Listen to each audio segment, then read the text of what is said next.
At 72, George thought he was doing everything right. He drank water every morning. He stayed active. And once in a while, when the loneliness got too loud, he'd touch himself just to feel something. But lately, something changed. He was waking up 4 times a night to pee. He felt tension in his lower belly.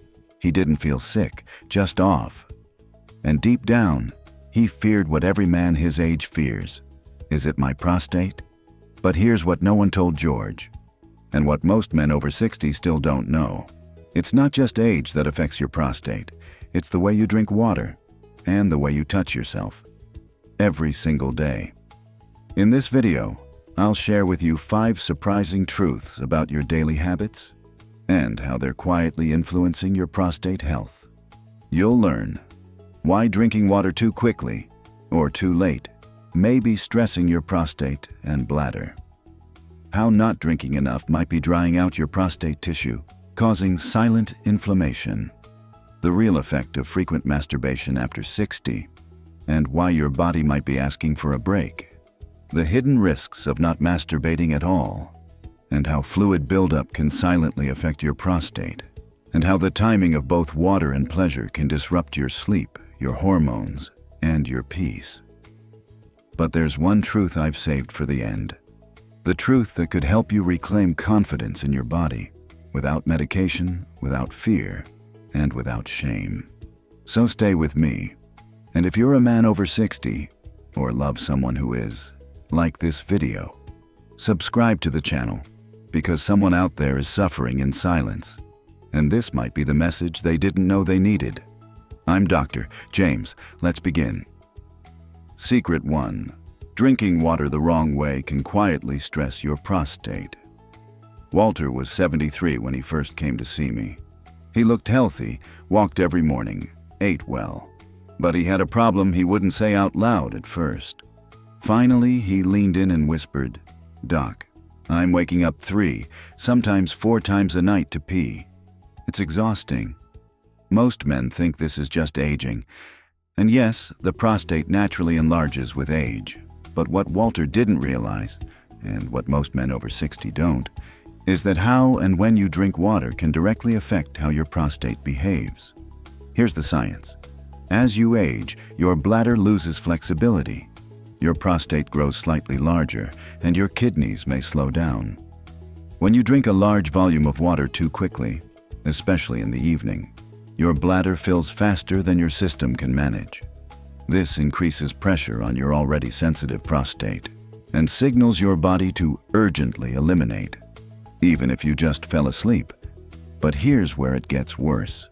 Drinking water immediately after medications, especially heart, thyroid, or blood pressure pills, can cause digestive irritation, bloating, and even subtle inflammation in the lower pelvis. Over time, this adds pressure and tightness around the base of the bladder, the exact zone where your prostate lives. Walter, like many men, was doing all the right things, except one. He'd wake up, take his meds, and drink a full glass of cold water in under 30 seconds. Then he wouldn't drink anything until noon. At night, he'd chug 2 glasses before bed to catch up. In other words, his body was dry all day, flooded all at once, and his prostate paid the price. We made just 2 changes. He split his morning water into 3 gentle sips over 30 minutes, and he stopped drinking anything after 7:30 p.m. 2 weeks later, he was only waking up once a night.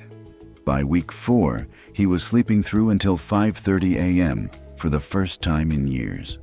He looked at me and said, "I thought I had a prostate problem. Turns out, I had a rhythm problem." That's the key.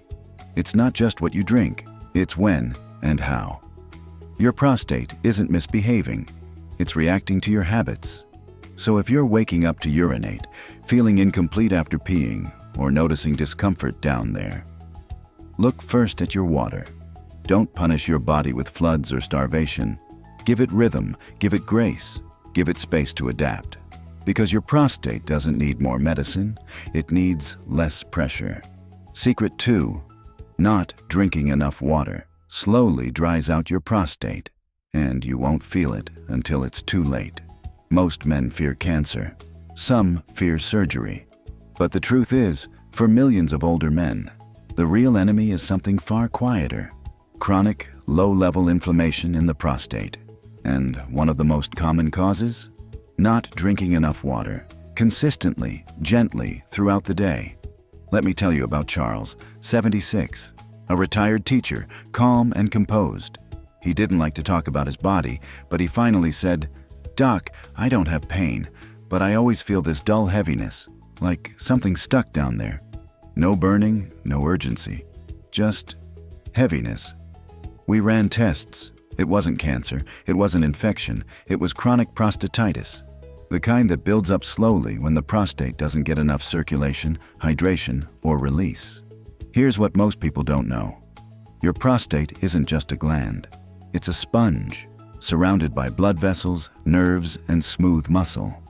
When you don't drink enough water, your blood becomes thicker, your urine becomes more acidic, and your tissues, including the prostate, become irritated from the inside out. And because the prostate wraps around your urethra, even slight inflammation there can affect everything: urination, ejaculation, sleep, mood. Charles had been unintentionally dehydrated for years.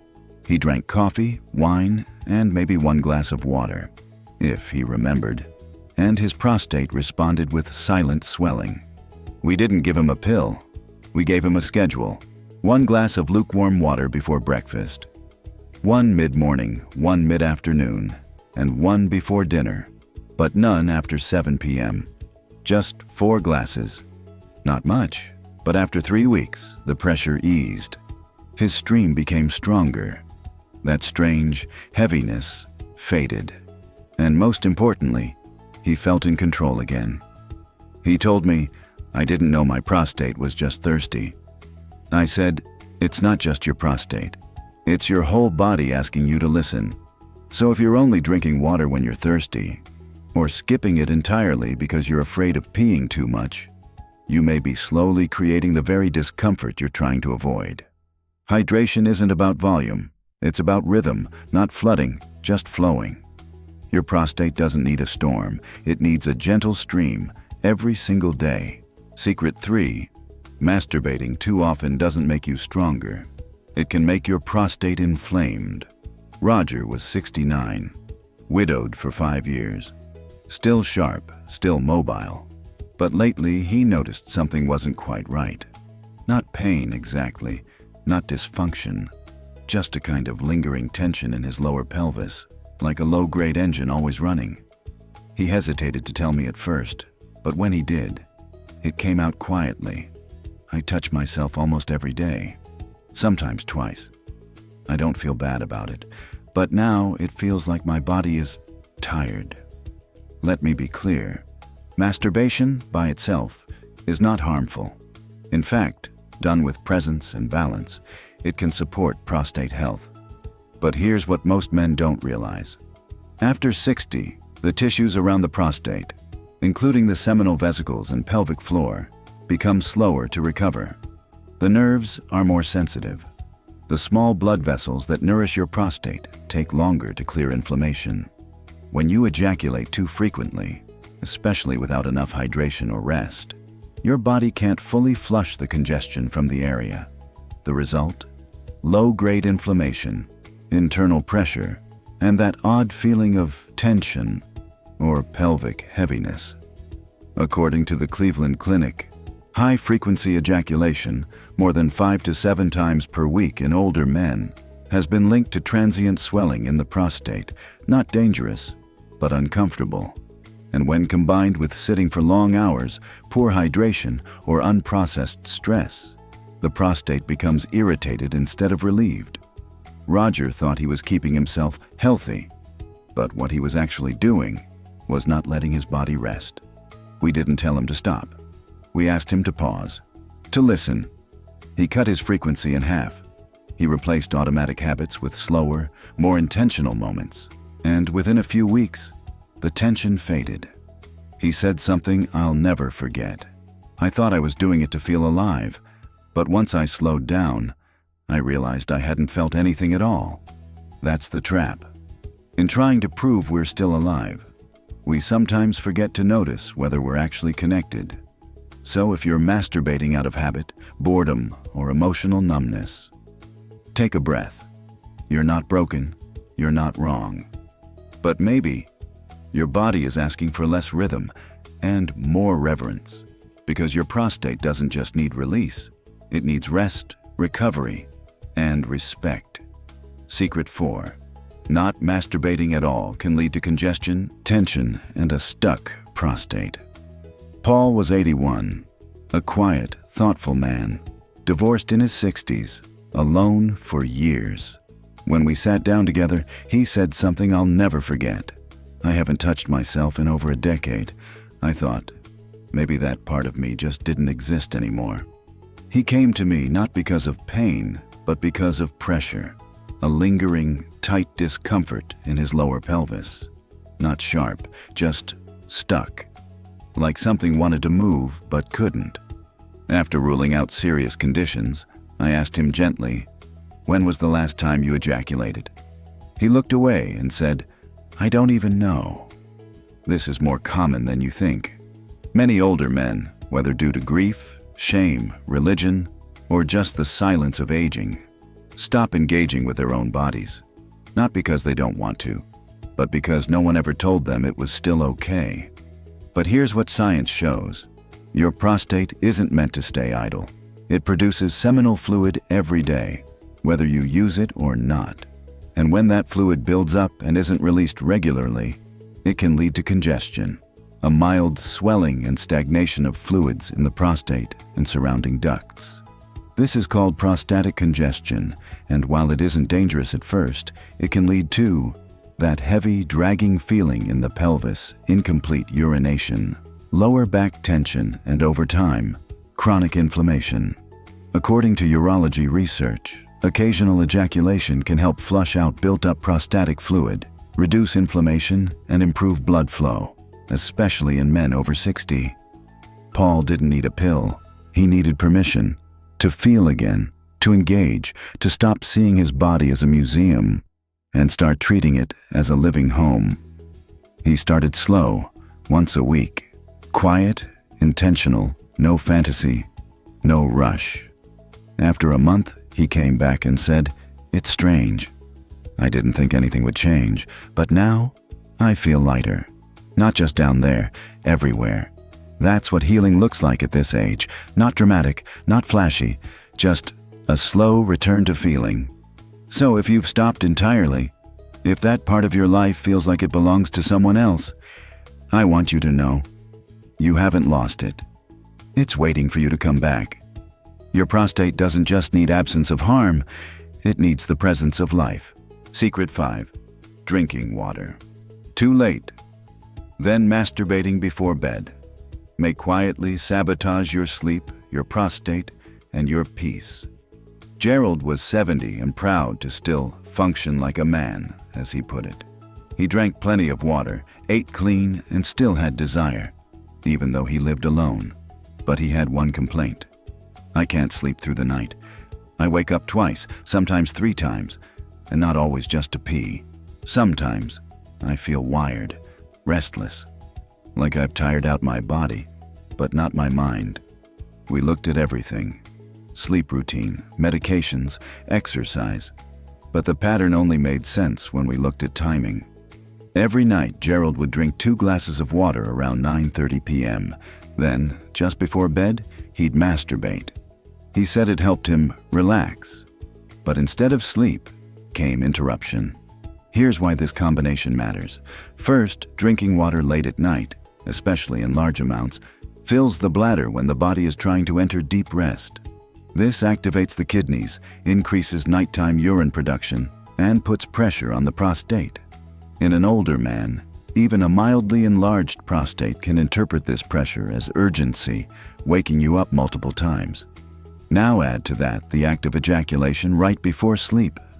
While orgasm may release relaxing chemicals, it also triggers a short-term increase in dopamine, adrenaline, and muscle tension, especially in the pelvic floor.